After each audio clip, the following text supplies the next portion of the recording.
양심적 병역 거부에 대한 헌법재판소의 판결을 두고 해석이 분분합니다. 대체복무제 의무화의 해석을 놓고 정확한 용어 정리가 필요하다는 목소리가 높아지고 있습니다. 대한예수교장로회 통합총회가 2018 마을 목회대회를 개최했습니다. 마을 목회에 대한 인식을 확산하고 정보를 공유하는 장이 된 마을 목회대회 현장 소식 전해드립니다. 교육부가 총신재단 이사들을 불러 비공개 청문회를 열었습니다. 김영우 총장이 불참한 가운데 재단 이사 측은 법적으로 문제가 없다고 주장한 것으로 알려졌습니다. 프랭클린 그레함 목사를 초청하는 행사를 준비하기 위한 발대식이 열렸습니다. 발대식에 참여한 교회들은 페스티벌이 개최되는 오는 2020년까지 교파와 지역을 초월해서 집회를 준비하는 데 적극적으로 동역하기로 했습니다.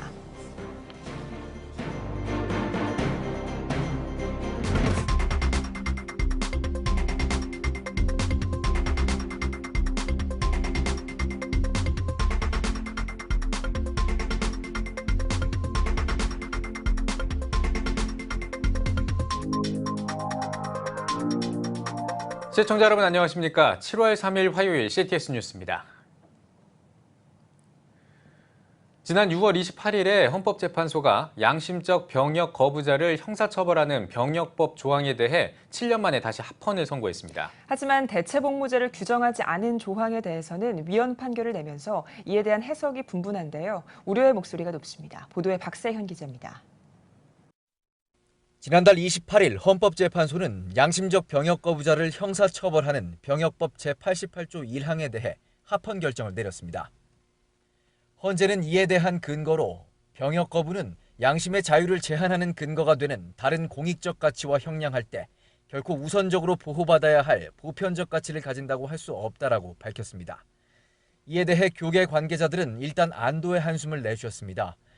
최근 하급심의 양심적 병역 거부 관련 무죄 판결이 많아짐에 따라 이번 헌재의 판결이 위헌으로 결론나지 않겠느냐는 시각이 적잖았기 때문. 하지만 헌재는 양심적 병역 거부자에 대한 대체 복무제를 규정하지 않은 병역법 제5조 제1항에 대해서는 위헌 판결을 냈습니다. 양심적 병역 거부자에 대한 대체 복무제를 규정하지 않은 병역 종류 조항은 과잉 금지 원칙에 위배해 양심적 병역 거부자의 양심의 자유를 침해한다는 겁니다. 이에 따라 빠르면 2020년부터 대체 복무제가 시행될 전망. 양심적 병역 거부자들의 처벌을 규정한 바면 대체 복무제를 의무화한 이번 헌재의 판결은 결국 양심적 병역 거부자들의 손을 들어준 것 아니냐는 시각이 지배적입니다. 바른군인권연구소 김영길 소장은 병역법 제5조 1항에 보충력이라는 이름으로 대체 복무의 규정을 제공하고 있음에도 또다시 대체 복무를 마련한다는 것은 합리적이지 않으며 대체 복무가 마련될 경우 반드시 군대 내 대체 복무로 만들어 나가야 한다고 주장합니다. 생명권, 자유권을 포기하고 입대하는 수많은 사람들의 권리와 형평성을 맞추기 위해서는 양심적 병역 거부자들이 입대 자체를 거부하도록 해서는 안 된다는 겁니다. 지금 부대 안에도 모든 시설이 다 있거든요. 치사장도 들어갈 수 있고 치사장에 그 총 안 듭니다. 또 대민 지원도 있을 수가 있습니다. 얼마든지 우리 농촌 지역에 정말 젊은이들이 없어서 대민 지원 우리 나가고 있거든요. 특히 겨울에 같은 경우는 눈 많이 오지 않습니까? 또 주변에 있는 환경 정리해야 될 거. 그 얼마든지 그런 부분도 얼마든지 총 안 들고 대체 복무를 할 수 있는 그런 것도 되어 있죠. 무엇보다 대체 복무제를 만들어 나감에 있어 국민적 합의가 선행되는 것이 중요하다고 김 소장은 덧붙입니다. 국가의 안전보장과 국토방위의 의무를 면제하는 대신 대체 복무를 부담하게 하는 것 자체에 대한 합의 없이는 거센 반발에 부딪히게 될 것이라는 지적입니다. 군대 가면 비양심, 군대 안 가면 양심이라고 이렇게 나와야 될 정도로 많은 사람들이 우려를 하고 있는데 국민적 공감대가 가장 먼저 중요하다고 봅니다. 지금 현재 이번에 헌법재판소의 판결에 대해서는 아마 국민적 공감대가 국민적 동의를 얻기가 매우 어려울 것으로 보입니다. 병역을 둘러싼 헌법재판소의 판결. 하지만 논란은 더 커져만 가고 있습니다. CTS 뉴스 박세현입니다.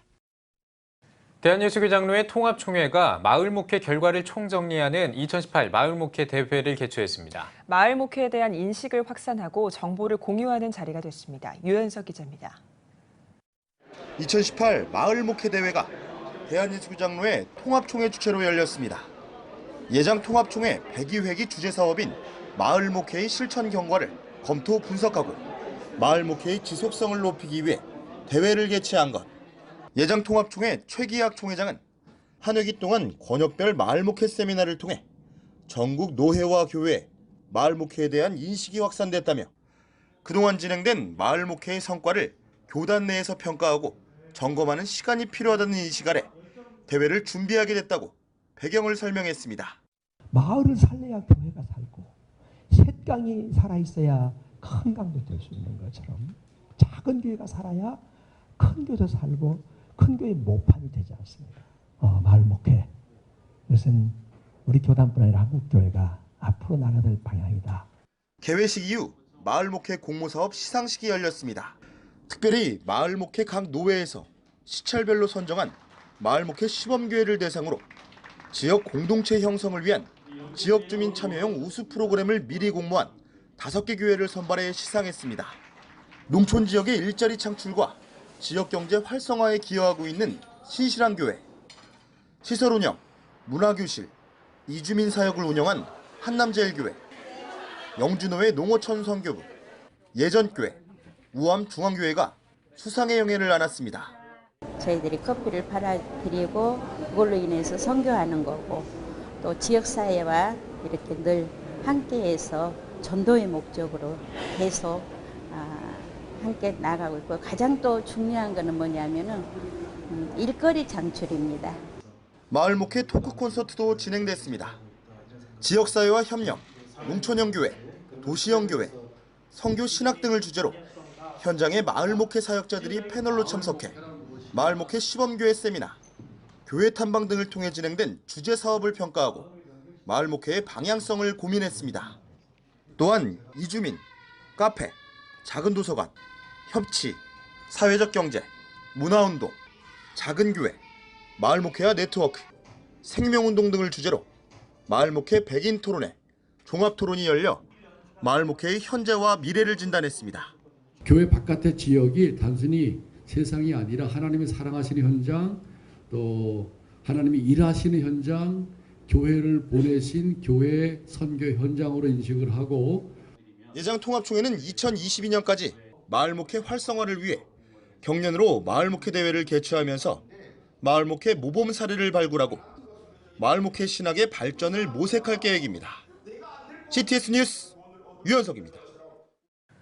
총신대 재단 이사들이 직무정지 가처분 소송에서 승소하면서 어느 정도 해결되는 분위기였던 총신대 사태가 다시 장기화되고 있습니다. 총신 학생들과 동문들의 우려의 목소리가 커지고 있는 가운데 결국 교육부가 총신대 전현직 재단 이사들을 불러서 청문회를 진행했습니다. 보도에 최대진 기자입니다. 교육부가 지난달 29일 총신대 전현직 재단 이사들을 불러 비공개 청문회를 열었습니다. 2시간가량 진행된 청문회는 김영우 총장이 참석하지 않았으며 18명의 총신 재단 이사 가운데 14명이 참석해 진행됐습니다. 이날 비공개 청문회에 출석한 재단 이사들은 총신의 정관 개정, 총장 재선임, 학내 사태 등에 관한 질문에 법적으로 문제가 없다며 총신 사태는 총회 정치 싸움이고 주도권 다툼에서 비롯됐다고 주장한 것으로 알려졌습니다. 이번 청문회의 결과는 한 달 전후로 교육부에 전달될 예정이며 통상 청문회는 이사 승인 취소의 전 단계로 알려졌습니다. 결과에 따라 재단 이사 일부 또는 전원이 해임될 수도 있습니다. 해임될 경우 사립학교법 22조에 따라 이사회 임원들은 향후 5년간 어느 학교 법인에서도 임원을 맡을 수 없으며 김영우 총장 역시 52조 3에 따라 향후 5년간 총장을 맡을 수 없습니다. 만약 사학분쟁조정위원회의 논의를 거쳐 재단 이사회 이사 중 절반 이상이 임원 승인 취소 처분을 받게 되면 사립학교법 제25조에 따라 임시 이사가 파송됩니다. CTS 뉴스 최대진입니다. 어제 목사 없는 교회인 무목교회를 소개해드렸는데요. 오늘도 일본 무목교회 내용을 기획보도로 전해드리겠습니다. 네, 오늘은 실제 무목교회를 방문해서 일본의 성도들이 어떻게 신앙생활을 하고 있는지 살펴봤습니다. 최병희 기자입니다. 후쿠오카 조난교회를 섬기고 있는 사와 마사유키 목사. 일본 그리스도교회 큐슈노회장이기도 한 그가 오늘은 같은 노회에 속해 있는 후쿠오카 시메교회를 방문했습니다. 후쿠오카 시메교회는 70년의 역사를 가진 교회이지만 목회자와 성도들의 고령화, 경제력 상실, 그리고 교회 사역을 이을 후임 목회자의 부재 등의 이유로 7년 전부터 무목 상태가 이어져 오고 있습니다. 심해교회의 무목 상태가 길어지는 것을 우려한 사화 목사와 주변 교회 목회자들이 나서 주일 예배를 돕고 있지만 위축되어 버린 교회를 다시 일으키기에는 버거운 상황입니다. 先生がいらっしゃらない時は長老の人で祈祷会の今日はこの賛美歌を歌ってこの聖書をっていう時も自分がその今日はね私がとかいう時はもうなんかすごくねそれはもう本当に 주일 예배가 한창인 또 다른 후쿠오카의 한 교회. 이곳 역시 지난 3월부터 무목교회가 된 후쿠오카 치쿠시노 교회입니다.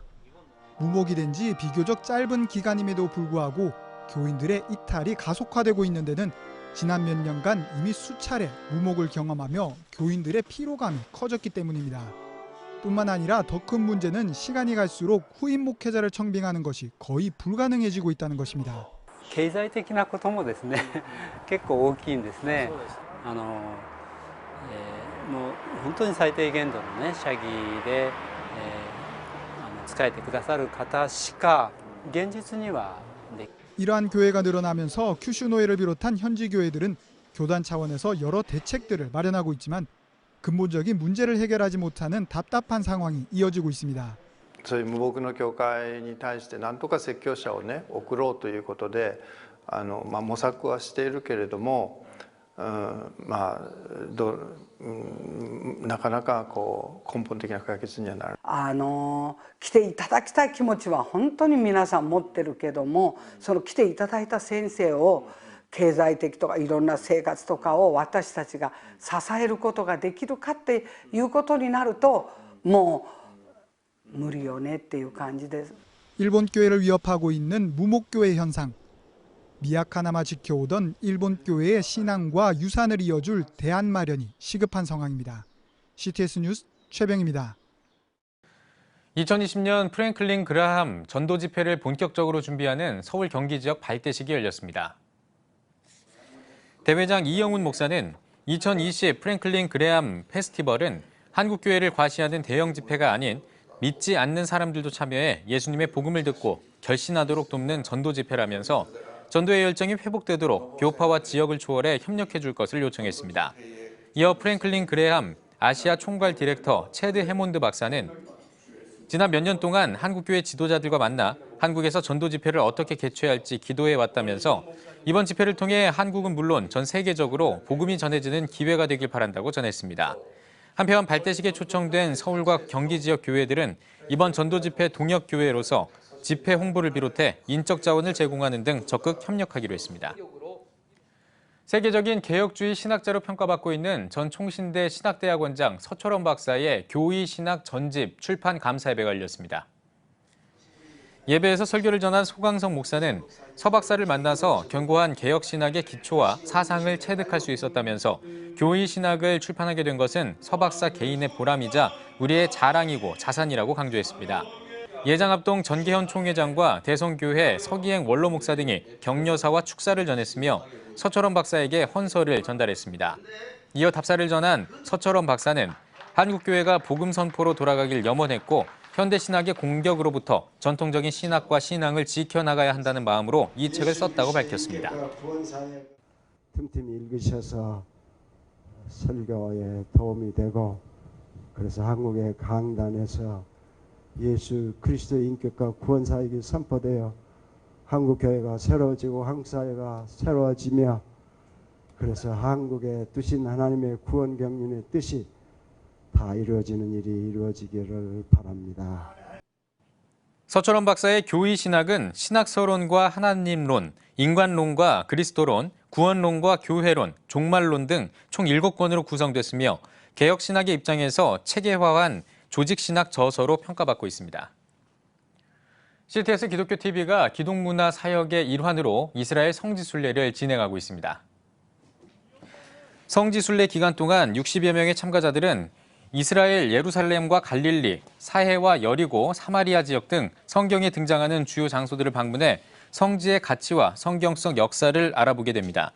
성지순례는 지난 6월 26일부터 시작해 오는 5일까지 일정이 이어지며 참가자들은 오는 6일에 귀국할 예정입니다.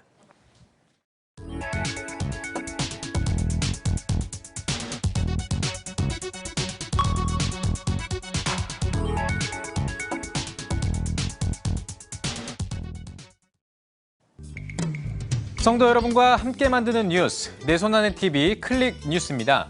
성도 여러분이 직접 찍은 사진이나 동영상으로 기독교계의 소식을 전하는 시간인데요. 내 손 안의 TV 클릭 뉴스, 오늘은 성령 강림절을 맞아 열린 기도회와 다음 세대의 섬김 사역, 그리고 불우이웃을 돕기 위한 집회 소식을 전해드리겠습니다. 광림교회는 매년 성령 강림절을 기점으로 40일간 호랩산 기도회를 열고 있습니다. 올해로 30회를 맞이하는 광림교회 호랩산 기도회는 회복의 은혜를 주제로 나라와 민족, 개인을 위한 전교인 총력 새벽 기도 운동으로 기도를 통한 하나님의 손길에 의존한다는 기독교 공통의 인식이 담겨져 있습니다. 호랩산의 기도의 매력은 응답입니다. 이 나라 민족을 위해서, 가정을 위해서 기도할 때에 반드시 응답이 있게 될 줄로 믿습니다. 오는 7월 13일까지 40일간 열리는 이번 호랩산 기도회에서는 회복되어야 할 북한 교회를 상기하고자 특별히 밀레니엄 광장에서 기념 전시회를 개최하고 있으며 교회가 세워지는 곳에 회복과 평화의 역사가 일어난다는 믿음으로 북한 교회의 재건을 위해 기도하고 있습니다.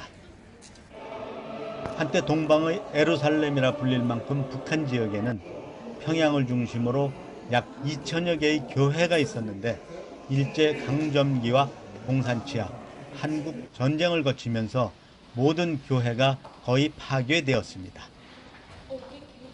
1940년대에 해방 전에 북한에는 5천여 교회가 있었습니다. 정확히는 5,522개의 교회가 있었는데 지금은 다 사라졌습니다. 그 교회들이 다시 회복돼야 우리 민족의 하나됨을 이룰 수 있다는 믿음을 가지고 40일 동안 한 교회씩 선정해서 40교회를 위해서 우리가 기도하고 있습니다. 당시 북한 교회는 주로 감리교회와 장로교회 선교사들에 의해 세워졌으며 각 지역에서 구원의 등대 역할을 감당했을 뿐 아니라 교육, 의료, 문화사업을 전개하며 가난하고 소외된 자들을 위해 사명을 다하였습니다. 광림교회 호랩산 기도회, 이 기도회를 통해 북한 교회의 회복이 속히 이루어지기를 기도합니다. 토요일 아침 포항장성교회에 모인 가족들이 사진 촬영에 한창입니다. 오늘의 주인공인 예랑영화부는 지난해까지 영유아부가 함께 예배를 드려오다 올해 처음으로 3세 이하 영아부로 분립된 후 다양한 사역을 이어오고 있습니다. 오늘은 그 일환으로 영아부 가족사진 촬영이 마련된 자리입니다. 또 다르게 예쁜지 어떻게 할 수 있어? 손 내리고 이제 다른 분. 다르게 어떻게 할 수 있어? 또 다르게 할 수 있어. 네, 오늘 예랑 영아부 가족사진 촬영은 이 젊은 부부들을 통하여 아이들과 아름다운 추억을 만들기 위해서요. 이 추억을 통해서 우리 영아부에 더 정착하며 정말 이 일을 통하여 하나님께 영광 돌리는 귀한 기회가 됐으면 좋겠습니다. 대한예수교장로회 통합교단의 8천여 교회 중 영아부가 없는 교회가 79%에 이르는 현실로 인해 포항장성교회 예랑영아부 교사들의 섬김이 더 큰 의미로 다가옵니다. 30대 중반의 고영광 집사 가정은 교회가 지역사회에 부족한 문화적 혜택을 보완해준다는 점에 만족한다고 말했습니다. 포항 내에 문화생활, 특히 아이들을 위한 그런 시스템들이 좀 부족하다고 느끼는 점이 있는데 그런 점들을 이제 교회 안에서 채울 수 있다는 점이 참 좋은 것 같습니다. 4명의 자녀를 둔 대가족인 조장현 박소영 집사 부부도 영아부의 섬세한 섬김에 감사의 마음을 전했습니다. 저희가 이번에 결혼 10주년인데 우연찮게 예랑 영아부에서 가족사진을 찍게 되었습니다. 사실 저희가 대가족이라서 가족사진 찍기가 참 힘들고 시간 내기가 힘들었는데 오늘 이렇게 시간을 허락해 주셔서 너무 기쁘고 즐겁게 찍었습니다. 예랑 영아부 사랑해요. 예랑 영아부 안나 전도사는 무엇보다 젊은 부부들이 편안한 마음으로 교회에 출석할 수 있는 환경을 만드는 것에 중점을 두고 사역을 이어가겠다고 말했습니다. 네, 우리 포항장성교회 예랑영아부는 어리고 젊은 부부들에게 조금 더 편안하고 기댈 수 있는 영화부로서 발돋움할 수 있도록 여러 가지 프로그램을 제작하고 있고요. 그래서 우리 영화부가 앞으로도 포항 장성교회에서 가장 막내로서 더욱더 하나님의 사랑을 교회 성도들과 나눌 수 있는 영화부를 만드는 것이 목표입니다. 도리어 섬기러 오셨다고 말씀하셨던 예수님의 마음을 닮은 포항 장성교회 예랑영화부의 섬김이 침체된 한국교회 영유아부 사역에 작은 희망이 되어 타오르기를 기대합니다. 지역사회 복음화에 앞장서는 천안 행복한 교회는 가수 김종찬 목사를 초청해 불우이웃 돕기 집회를 열었습니다. 디어 지저스 찬양단의 인도로 시작된 집회에서 말씀과 찬양의 교회 김종찬 목사는 주님이 우리와 함께 계시기 때문에 우리는 승리할 것이라며 저 멀리 배는 시온성과 왜 나만 겪는 고난이냐고 등의 찬양을 부르며 참석한 성도들과 함께 은혜를 나누었습니다. 이어 천안 행복한 교회 신학철 목사는 오늘 하나님께서 여러분을 보내주셔서 감사드린다며 큰 은혜 받으시고 하나님 안에서 복된 삶을 살길 바란다고 인사를 전했습니다. 저희 교회가 이 지역에 어떻게 하면 많은 영혼들이 좀 구원받을까 기도하고 했다가 이번에 김종찬 목사님을 강사로 섭외했습니다. 그래서 불이웃돕기 행사를 하면서 목사님 전하시는 생명의 말씀을 듣고 다 구원받고 축복받는 계기가 되기를 원해서 행사를 준비했습니다. 그리고 저희는 앞으로 이 지역의 복음화를 위해서 계속해서 이 사역을 해나갈 것입니다. 아울러 지역의 불우이웃을 위해 교회와 성도들 그리고 이웃의 목회자들이 기증한 자전거, 이불, 여행용 가방 등 다양한 선물을 참석자들에게 전달했습니다. 김종찬 목사님의 찬양과 말씀에 너무 많은 은혜가 되었습니다. 오늘 참석하신 분들께서도 너무 좋아하시는 모습이었습니다. 특별히 어르신들의 행복해하시는 모습을 보면서 너무너무 기뻤습니다. 한편 천안 행복한 교회는 소년, 소녀 가장 및 독거노인 등 지역 이웃 돕기 사역을 지속적으로 해오고 있으며 해외 선교지 우물 파기 사업과 예배당 건축 등 해외 선교 사역도 매년 진행하고 있습니다. 성도 여러분이 직접 찍은 영상으로 만들어지는 내손안의 TV 클릭 뉴스. 은혜로운 사역 현장에서 직접 찍은 사진이나 동영상을 아래에 나와 있는 메일 주소로 보내주시기 바랍니다. 여러분의 영상이 클릭 뉴스로 멋지게 다시 태어납니다. 여러분이 바로 클릭 뉴스의 주인공이 될 수 있습니다. 성도 여러분의 많은 참여 바랍니다.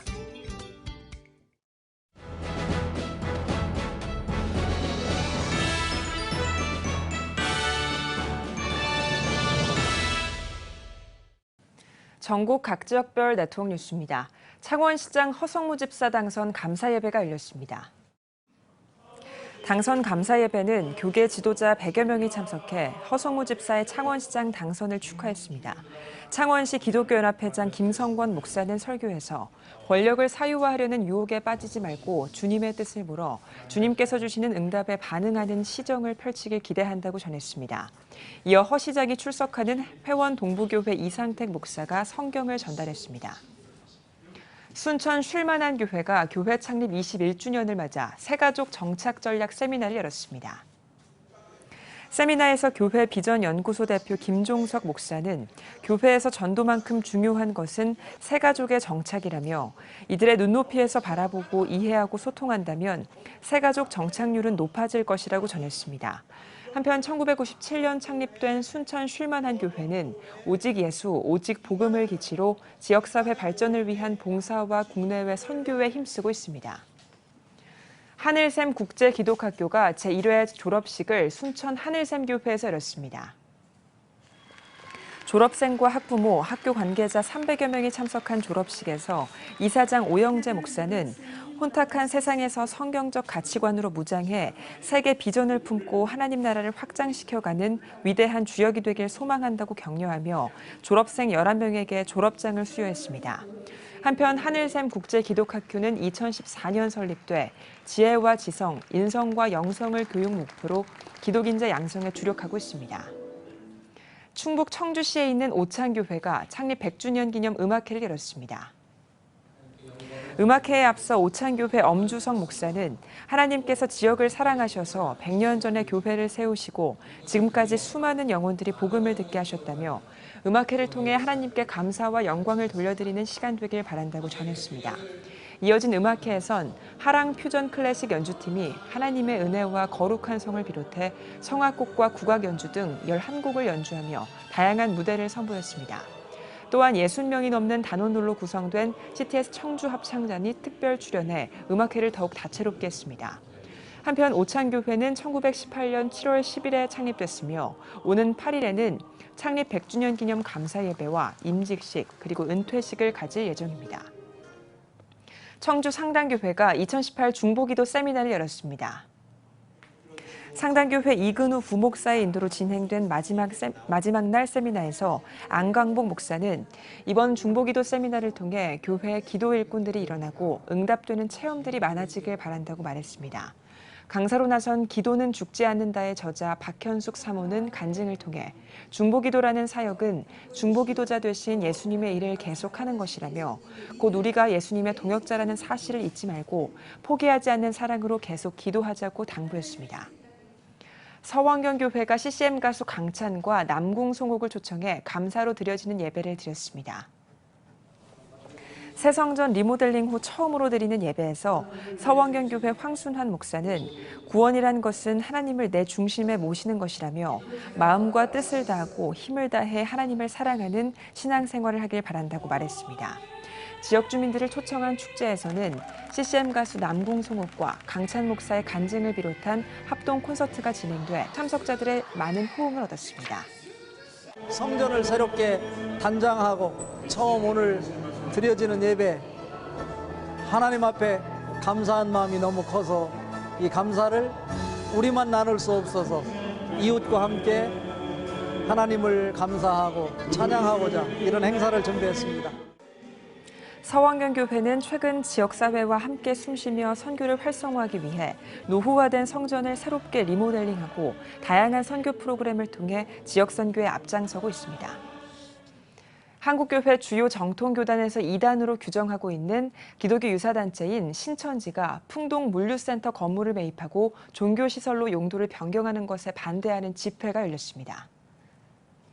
고양시 범시민연합대책위원회와 지역주민 500여 명은 고양시청 앞에서 집회를 열고 성명서를 발표했습니다.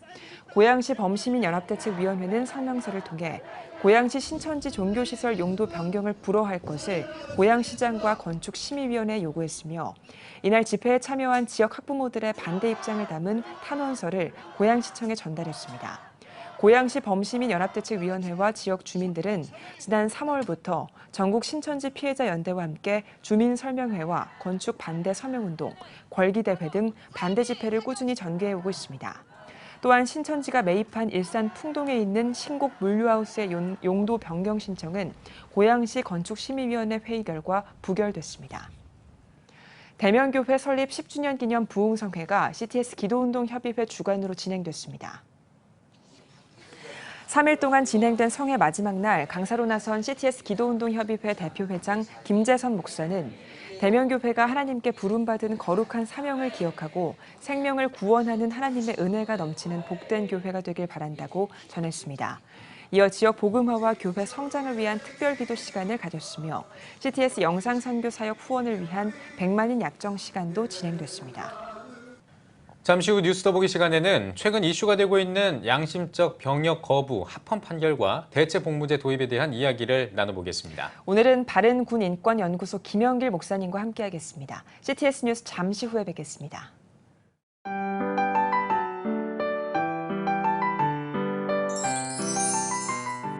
오늘날 다음 세대 선교 현장은 해외 어느 선교지보다도 복음화율이 낮은 복음의 불모지입니다. 한국교회 청소년이 급격히 감소하는 상황에서 교회 학교는 물론 다음 세대를 향한 선교적 접근이 너무나 어렵습니다. 아름다운 신앙 계승은 교회의 사명이기에 한국교회와 성도들이 당장 눈에 보이는 결과를 기대하기보다 지속적인 기도와 관심이 이어지길 소원합니다. 한국교회의 미래는 다음 세대 신앙 계승에 달려 있습니다. 예수 그리스도의 은혜와 하나님의 사랑이 자라나는 다음 세대와 함께하기를 기도합니다. 다음 세대, 대한민국의 희망입니다. 이 캠페인은 대한예수교 장로회 통합총회와 함께합니다.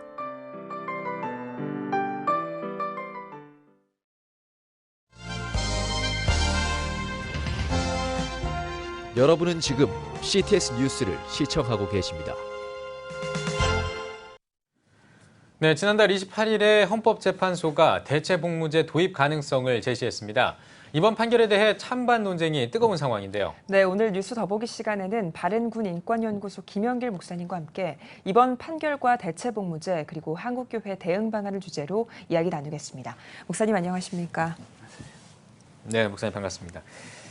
자, 그동안 우리 사회에서 이 양심적 병역 거부에 대한 어떤 그 논란은 참 계속돼 왔었습니다. 아주 뜨거운 감자라고 할 수 있는데 이번 헌법재판소 판결 때문에 이 뜨거운 감자가 더 뜨거워진 것 같습니다. 예, 먼저 양심적 병역 거부에 대한 판례 그리고 지금 이번 이 판결이 또 어떻게 내려지게 됐는지 그 배경 이런 것들에 대해서 좀 설명을 해주시면 좋겠습니다.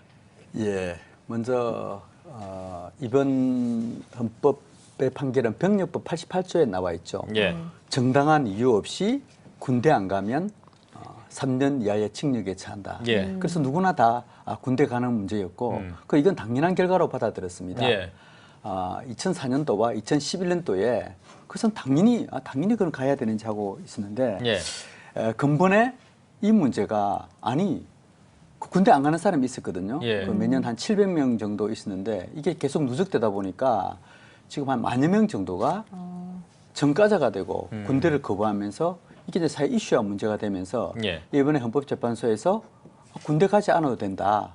그게 이제 대체복무제 개념이죠. 그 사람의 양심이니까 예. 그걸 인정해주자. 이게 이번에 이제 헌법재판소에서 이번에 판결이 됨으로 해서 많은 국민적 관심사가 되고 특히 앞으로 이제 군대 가야 될 아이들 문제까지 이 문제가 지금 또 관심이 되고 있으면서 특히 이게 특정 종교에 관련되다 보니까 우리 기독교에서도 많은 지금 관심을 가지는 그런 배경이 되었습니다. 예. 그러면 이번 헌법재판소의 판결에서 어떤 점을 주목해야 할까요?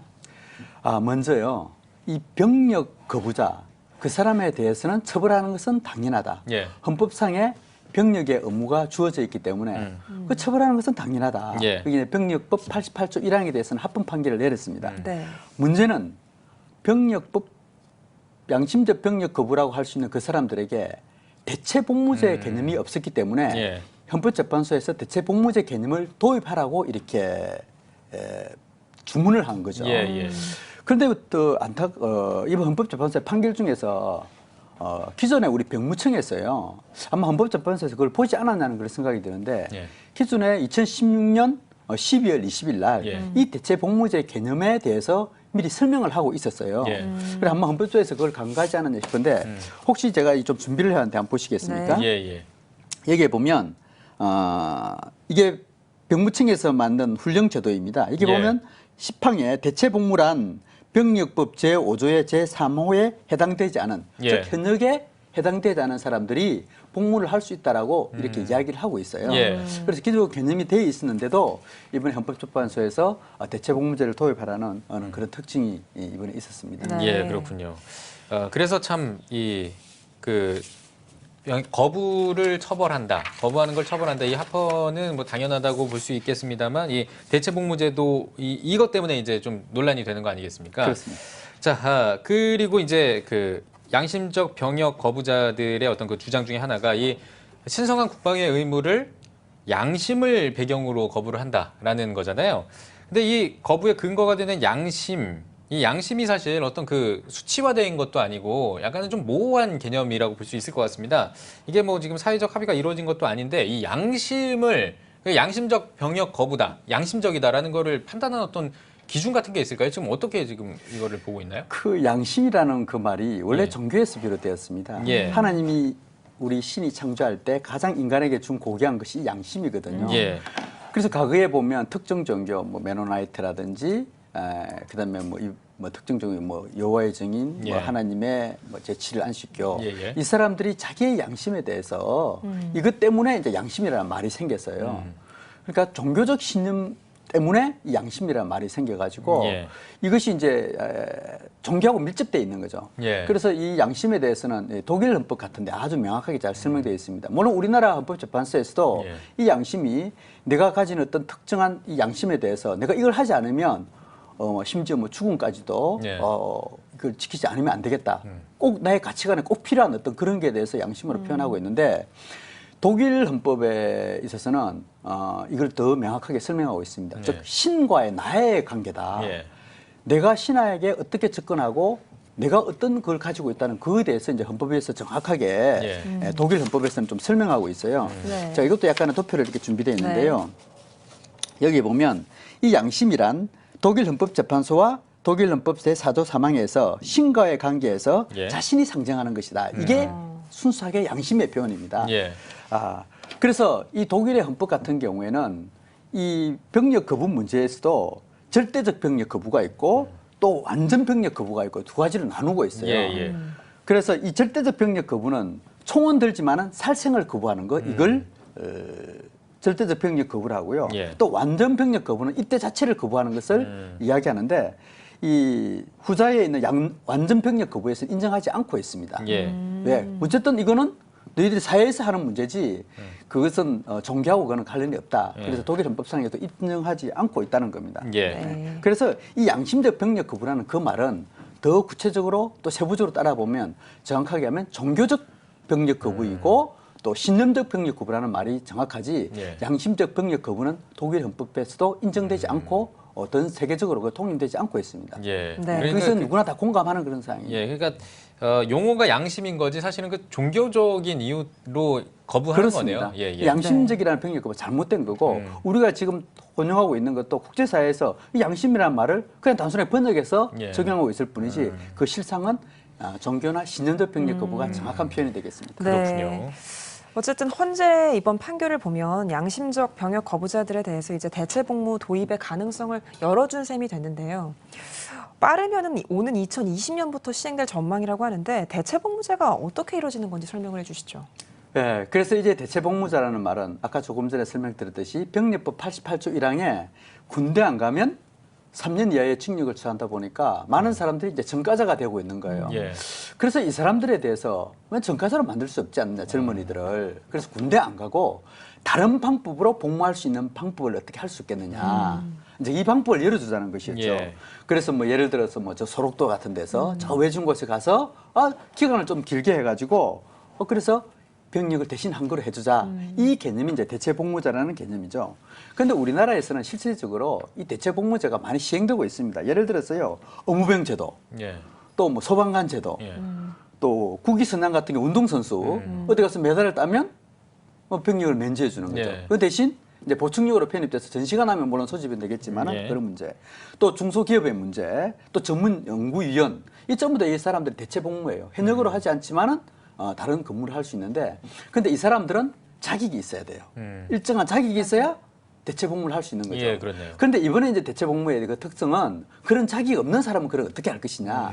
이 문제를 가지고 이번에 대체 복무제를 그런 사람들도 대체 복무제 할 수 있도록 열어주자. 이 문제가 이번 대체 복무제 문제로 들어갔다 생각하시면 되겠습니다. 예, 그렇군요. 이 대체 복무제 도입 여부에 대해서 시민들의 이 찬반 여론도 엇갈리고 있습니다. 뭐 지금 보면은 뭐 반대한다라는 측도 있고요. 그러니까 예를 들면 뭐 이 지금 양심이라는 앞서서 이제 좀 용어가 좀 적합하지 않다고 말씀해 주셨지만 이 양심을 어떤 그 핑계 삼아서 악용할 수도 있다 뭐 이런 이야기도 있고 또 뭐 찬성 측에서는 또 이게 개인의 또 어떤 그 인권이라든지 이런 것들을 또 주장하면서 찬성하기도 하는데 대체 복무제 도입에 대해서 어떤 찬성과 반대 의견이 있는지 우리 목사님께서 좀 소개해 주시면 좋겠습니다. 이게 아마 제일 관심사항이고 또 이 문제를 풀어내기가 제일 어려운 문제 중에 하나이고 아마 초미의 관심사에 있고 많은 논쟁이 있을 거라고 생각이 됩니다. 그래서 저는 이 문제를 정확하게 기준과 원칙부터 먼저 정립돼야 된다고 봅니다. 즉 무슨 말이냐. 이 기준과 원칙을 정했을 때는 먼저 등과성 문제입니다. 이 병력의 군대 가서 복무하는 그 가치관의 문제, 이걸 등가성이라고 표현할 수가 있고요. 개인이 희생을 통해서 복무를 하잖아요. 그 등가성의 문제, 군대 안이냐 바깥이냐 또 이런 문제도 있고 또 한 가지는 형평성의 문제입니다. 형평성의 문제는 환경이라고 이야기할 수 있죠. 내가 어느 곳에서 근무하느냐. 그래서 이 등가성과 형평성의 문제, 그리고 무엇보다도 이제 국민적 합의가 되어져야 이것이 되어져야 되는데 예. 이것의 등가성의 문제가 형평성의 문제를 가지고 지금 이제 논쟁이 벌어지고 있습니다. 먼저 이 대체 복무제를 인정하자는 쪽에서는 군대에 들어가지 말고 군대 바깥에서 복무 기간을 길게 해서 그것을 복무한 것처럼 인정해 주자. 그러니까 기간을 좀 길게 해줘서 예. 인정해 주자는 쪽이고요. 이제 이것을 반대하는 쪽의 입장에서는 이 등가성과 형평성의 문제에 있어서 그 교회 과연 그게 뭐라 그러죠? 이게 예, 같이 그러니까 이제 비교할 그게- 수 있느냐 예, 이 예. 문제죠. 왜 그런가 하면 군대라는 조직은 개인의 자유와 생명권을 담보로 해서 그 가치를 가지고 복무를 하는 것입니다. 예. 즉 개인의 자유를 박탈해가지고 그래서 군대 가기 싫은 거죠. 내 자유를 박탈당하기 때문에. 그래서 군대 가는 사람들 또 밖에 나가는 사람들이 제일 먼저 우리 남자분들이 제일 두려워하는 것이 그냥 군대가 싫다는 거예요. 왜? 내 자유권이 박탈되기 때문에. 저도 싫었습니다. 예, 그렇죠. 근데 그게 싫으니까 다른 데는 이제 가겠다는 그 논리거든요. 예. 첫 번째 이게 한 가지가 문제 있고요. 네. 두 번째는 군대는 생명을 담보로 하는 것입니다. 인간에게 가장 고귀한 것이 생명인데 군대는 내 생명을 담보로 해야 돼요. 예를 들어서 천안함 폭침 왔을 때, 또 연평도 해전사 했을 때, 또 이런 것을 전부 다 내 생명을 그냥 그대로 바쳐야 되잖아요. 예. 조국을 위해서. 어느 것을 하더라도 이 생명과는 바꿀 수 없거든요. 그 군대라는 것은 내 자유와 생명권을 박탈해서 예. 하는 곳인데 이거하고 감히 어떻게 비교할 수 있겠느냐. 그래서 이건 등가성이라든지 형평성에 대해서 논란이 될 수가 없다는 거죠. 예. 그래서 그럼 이걸 가지고 어떤 행편을 할 것이냐. 좋아. 그래도 좋아. 그 너희들 전까지 안 만들고 최대한 수용하고 그대로 받아두자. 그래서 이 문제를 정확하게 원칙을 세워야 된다는 저는 봅니다. 이 원칙이 흔들리면 안 된다는 거죠. 예. 그 원칙은 저 사람들이 왜 병력 거부를 하고 그 하는 거지 그 원칙을 정확하게 세워야 된다는 그것이 되어져야 이 문제를 해결할 수 있다고 저는 봐요. 예. 그래서 우리나라 국민들은 지금 80%가 무조건 군에 들어가야 된다라고 이렇게 이야기하고 있는 거죠. 예. 대체 복무는 인정해 주더라도 군에는 들어가야 된다. 그게 이제 국민적 공감대가 형성될 문제고요. 그래서 이제 우리가 병력 거부하는 그 유형을 여러 가지로 보면 대체적으로 이 병력 거부하는 그 유형을 제가 한번 따져봤습니다. 예. 자, 이게 한번 보시면요. 예. 절대 다수가 특정 종교입니다. 그 약 99.4%. 예. 100명 중에 99명이 전부 다 특정 종교 출신이라는 겁니다. 예. 5년 통계를 보니까 5,532명 중에서 5,492명이 특정 종교 출신이고 네. 그 외에 뭐 군대 동성애를 처벌한다든지 내가 뭐 여자 남자 그다음에 성 정체성 문제 뭐 군대는 폭력 집단이기 때문에 예. 뭐 이렇게 이제 있는데 절대 다수는 이 특정 종교 출신이라는 것입니다. 그러면 이 사람들의 그 문제점, 이 특정 종교의 그 문제점을 해결해 주면 되거든요. 예. 다 수용해서 예. 그럼 특정 종교 너희들 지총 거부이거든요. 그럼 총 안 들고 복무할 수 있는 방법. 그다음에 나머지 너희들 평화를 사랑하지? 그럼 평화를 사랑할 수 있고 대처할 수 있는 방법이 뭐지? 이렇게 해주면 되거든요. 그래서 일단 아까 이야기했던 전시에 또 임무도 수행해야 되니까 예. 등가성이라든지 생명권을 해야 되기 때문에 무조건 진짜 군대에 들어와라. 예. 군대에 들어와서 왜 전시에 누구나 수행해야 되기 때문에 예를 들어 대민지원 문제. 예. 대민지원 그 아마 대민지원 해봤을 겁니다. 참 힘들거든요. 힘들죠. 또 우리나라 많은 사람들 시골에 계신 분들 예. 얼마나 힘들어요. 그런데 군대 나서 대민진에 좀 참 고마워하고 있거든요. 예. 국가를 위해서 봉사하는 의미도 되고 또 우리 국가 유공자들 정말 나이 들어서 국가 유공자라서 보훈병원에서 혼자 이렇게 있었고 예, 예. 병 수발을 못 들을 수 있는 그런 사람들이 있습니다. 그 가서 봉사해 줄 수도 있고요.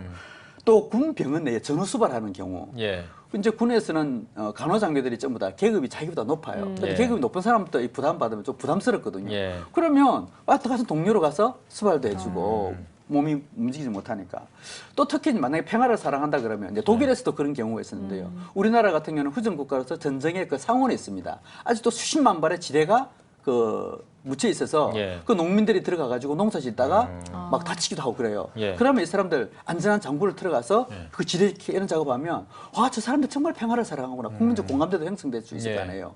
그러면 이게 어떤 등가성이라든지 형평성 문제에서 국민이 용납하지 않을까 그런 생각이 듭니다. 하긴 뭐 요즘 뭐 군대 요즘뿐만 아니라 군대 안에서도 뭐 취사병 같은 경우는 뭐 개인 총기가 있다고 하더라도 뭐 어떤 전투병이 아니기 때문에 그렇습니다. 예, 그런 식으로 이제 좀 도와줄 수 있는 그런 그 병과에다가 배치를 하면 된다 이런 말씀이신 거죠? 예, 그렇습니다.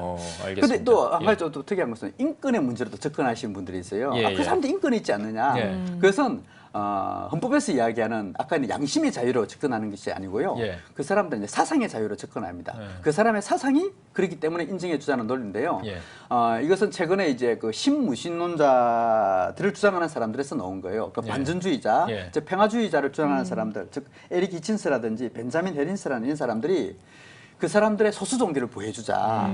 약자의 의미로 소수 종교를 보호해주자. 그래서 특정 종교에 대해서 그 사람 인정해주고 보호해줘야 되지 않느냐. 이제 그런 논리를 인권의 논리로 접근하는 건데 그것은 또 별개의 문제입니다. 예. 그래서 그런 논리까지도 이제 정확하게 오늘 시간이 없으니까 그것까지 설명은 못하지만 그런 쪽에서 증명했던 걸 알았으면 감사하겠습니다. 알겠습니다. 그렇다면 지금 아까 그 판넬에서 보여주신 것처럼 지금 이 양심적 병역 거부를 하는 이유 중에 99%가 넘는 99%. 그 이유가 특정 종교 때문이다라고 하셨잖아요. 네네. 그럼 이 병역 거부와 특정 종교 집단과의 상관성이 굉장히 크다라고 좀 볼 수 있을 것 같은데 이 부분에 대해서는 어떻게 설명해 주시겠습니까? 절대적이죠. 예.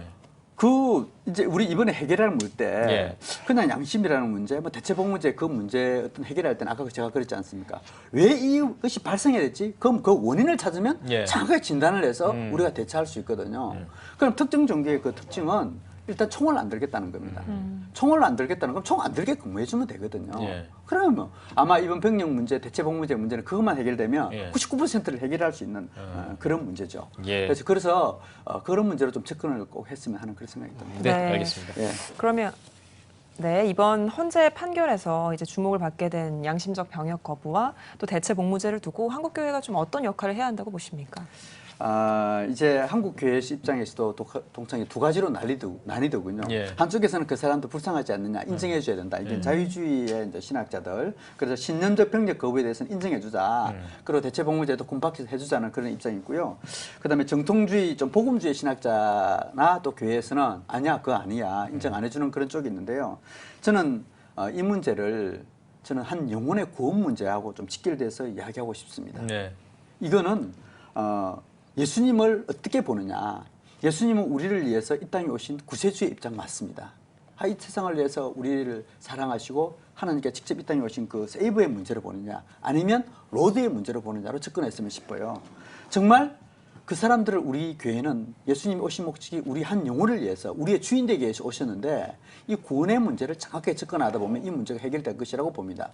로마서 10장 9절에 보면 이런 말씀이 있어요. 내가 만일 내 입으로 예수를 주로 시인하고 하나님이 그를 죽은 자 가운데서 살리신 것을 내 마음에 믿으면 구원을 얻으리라. 또 바울사도도 그렇게 이야기하거든요. 주 예수를 믿어라. 즉 예수님은 우리의 주인 된 개념인데 이 예수님에 대해서 우리가 정확히 알려줘야 이 문제도 또 우리 한국 교회가 해결될 수 있다고 봅니다. 교회가 이 문제를 가지고 논쟁할 문제가 아니거든요. 교회는 교회를 통해서 영혼을 구원하고 우리 젊은이들에게 바른 복음을 알려주는 것이 목적이니까 그런 쪽으로 접근했으면 싶습니다. 알겠습니다. 자, 앞서서 이제 종교 문제가 99%가 넘는 아까 그 통계를 보여주셨습니다. 자, 근데 이런 통계도 있어요. 그 청년들이 대체복무, 그러니까 만약에 대체복무가 돼서 이제 인정이 된다면 개종을 하겠다, 개종을 할 의향이 있느냐라는 그 질문에 긍정적 반응이 21.2%에 달하는 그런 답변이 있었습니다. 이 대체복무를 하기 위해서 개종을 하려고 한다. 이런 청년들의 의견이 긍정적인 의견이 많다. 어떻게 보십니까? 저도 깜짝 놀랐습니다. 즉 바른문인권연구소에서 지난 5월 21일 날 설문조사를 했어요. 여론조사를 해봤습니다. 이게 잠깐 두 가지가 여기 있는데요.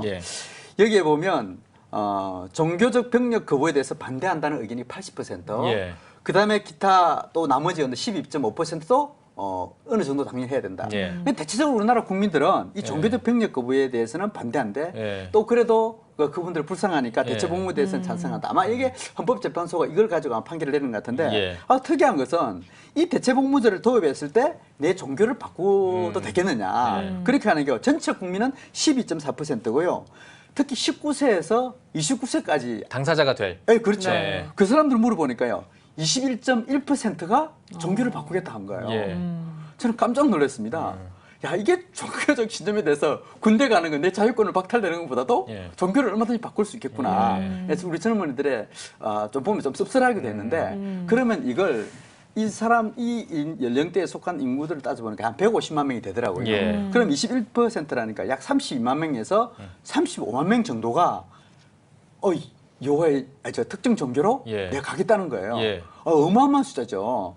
그래서 아마 특정 종교에서는 이걸 활용해서 자동 표고도 되고 군대 가기 싫으면 예, 그쪽으로 와라. 가면 되니까 예. 그렇게 다동되는 이건 좀 어쩌면 한국 교회의 하나 위기사항이 아닌가 예. 그런 생각도 좀 들었습니다. 네. 알겠습니다. 예. 자, 이제 더 이야기를 듣고 싶은데 시간이 거의 다 돼서요. 이제 마지막으로 한국교회 성도님들께 하시고 싶은 이야기 있으면 한 말씀 하고 오늘 대담 마무리하겠습니다. 예, 정말 참 이번 기회를 통해서 저는 우리 한국교회가 어떤 깨어나야 될 그런 계기가 아니냐 예. 그런 생각이 듭니다. 먼저 자유의 중요성에 좀 알았으면 싶어요.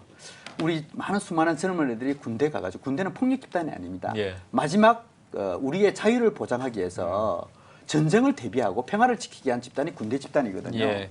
그런데 오늘날 우리 젊은이들이 인권이라는 문제, 또 평등이라는 문제, 양심이라는 문제, 예. 또한 그다음에 잘못된 가짜 평화에 가가지고 많은 혼란이 있습니다. 그래서 이 문제를 이번 우리 양심적 병력 구분하는 이 용어를 통해서 정말 어떤 것이 옳은 것이고 어떤 것이 바른 것인지 이걸 먼저 정확하게 아는 좀 계기가 되었으면 싶은 생각이 들고요. 예. 두 번째로는 저는 이런 질문을 드리고 싶어요. 이제 이번에 특정 종교니까요. 하나님을 믿으면, 야훼를 믿으면 과연 천국 갈 수 있느냐? 이 문제를 던지고 싶어요. 제가 아까 조금 전에도 예수의 문제에 대해서 예수의 정체성, 주 예수에 대해서 말씀을 드렸는데 과연 하나님을 믿으면 천국 갈 수 있느냐? 구원의 문제를 좀 더 이번에 좀 이렇게 정리를 했으면 싶은 생각이 들고요. 세 번째로는 마지막으로 예수님의 말씀과 가르침이 무엇인지 한국교회에서 좀 질문을 던지고 싶습니다. 말씀과 어떤 사상보다도 먼저 내 생각을 먼저 세우는 예수님께서 그런 말씀을 하셨습니다. 마지막에 예수님께서 나 죽고 부활하시기 처음으로 하시면서 이런 말씀을 해요. 내가 십자가에 못 박혀 죽었을 텐데 그때 날 죽이는 사람들이 장로들이요, 대제사장들이요, 서기관들이 나를 죽일 것이다. 그 이야기를 했어요. 지금 한국교회가 어쩌면 한국교회의 정체성, 한국교회가 예수가 누구신지 몰라가지고 장로와 대제사장 어떤 선지자들이 당시에 있던 그 서기관들이 예수를 죽이려고 덤비들지 않겠느냐. 그래서 이번 기회를 통해서 영적 분별을 가지고 무엇이 옳고 그른지를 명확히 아는 그런 계기가 되었으면 하는 간절한 바람이 있습니다. 네, 알겠습니다. 오늘 뉴스 더보기 시간에는 바른군 인권연구소 김영길 목사님과 함께 이야기 나눠봤습니다. 목사님 오늘 귀한 말씀 고맙습니다. 고맙습니다.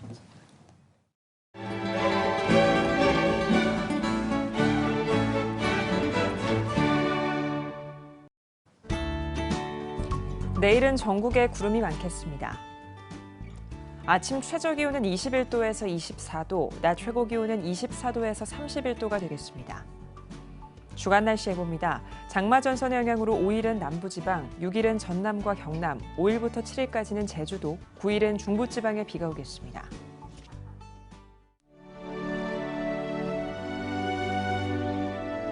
백만인 기도운동에 새롭게 참여하신 분들입니다.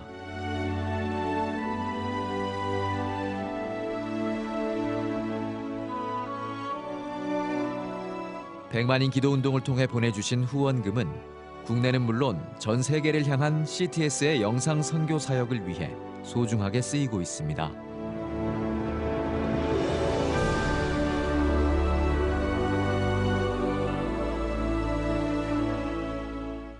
CTS 뉴스 오늘 순서 여기까지입니다. 시청해주신 여러분 고맙습니다.